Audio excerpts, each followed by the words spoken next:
is identified as mentally retarded, put back from the 5th grade into the 4th grade, and stayed in that category until I got out of high school. I don't have any college training, but I met a high school teacher who one day changed my life. I was waiting on another student, and when he came in, he said to me, "Young man, go to the board and write what I'm about to tell you." And I said, I can't do that, sir. He said, "Why not?" I said, "I'm not one of your students." He said, "It doesn't matter, follow my directions now." I said, "I can't do that, sir." He said, "Why not?"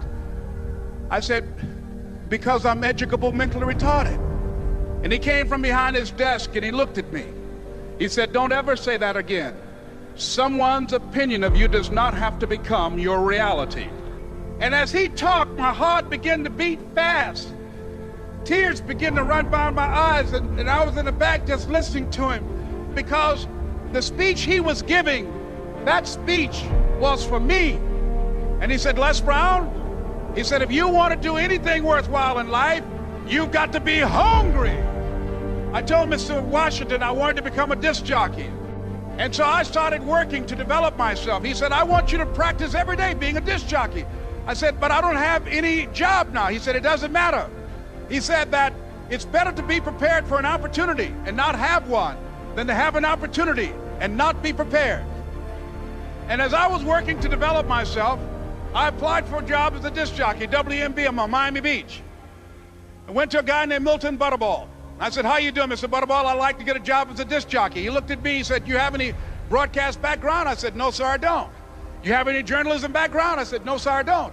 He said, "We don't have any jobs available." I said, "Yes, sir."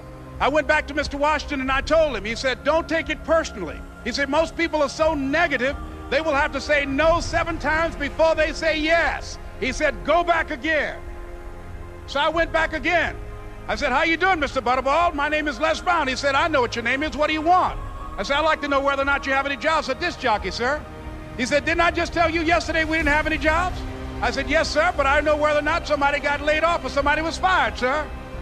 He said, "No one was laid off or fired. Now get on out of here." I came back the next day like I was seeing him for the first time. I said, "Hello, Mr. Butterball, how are you?" He looked at me with rage. He said, "Go get me some coffee." I said, "Yes, sir." And I went to get him some coffee. After a while, I would get their lunch and dinner, and I would go in the control rooms and take the disc jockeys their food, and I would not leave until they would ask me to leave. One Saturday afternoon, while I was at the radio station, a guy named Rock was drinking while he was on the air. I was the only one there, looking at him through the control room windows, walking back and forth, young, ready, and hungry. Pretty soon the phone rang, and it was the general manager. And I answered the phone. I said, "Hello?" He said, "Les, this is Mr. Klein." I said, "I know." He said, "Rock can't finish his program." I said, "I know." He said, "Would you call one of the other DJs in?" I said, "Yes, sir." I hung the phone up. I said, "Now he must think I'm crazy." I called my mom and my girlfriend, Cassandra. I said, "Y'all turn up the radio and come out on the front porch. I'm about to come on the air." I waited for about 20 minutes, and I called him back. I said, "Mr. Klein, I can't find nobody." He said, "Young boy, do you know how to work the controls?" I said, "Yes, sir." He said, "Go in there and don't say nothing here." I said, "Yes, sir."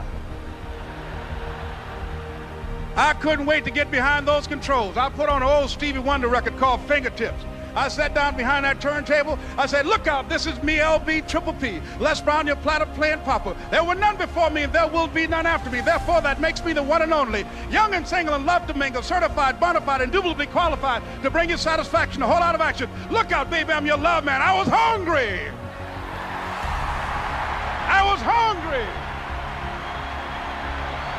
You got to be hungry. Begin to know that you have greatness within you.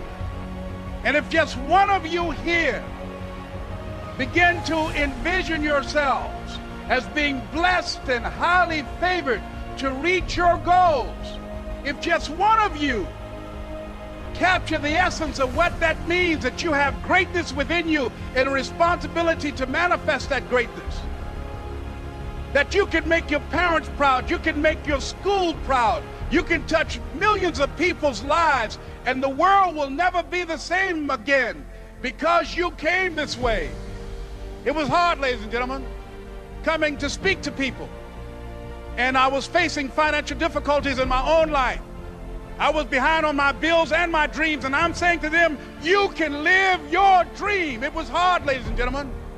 It was very difficult to pick myself up each day believing that I could do it. There were times that I doubted myself. I used to ask myself, can I do this? And something said within me, you're the one.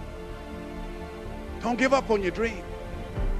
By continuing to push forward, by continuing to run toward my dream, that one day I would have my own talk show. It's a long shot, ladies and gentlemen, from Liberty City, an abandoned building on a floor, never knowing my mother or father. It's a long shot. Being here with you today in this dome in Atlanta, it's a long shot.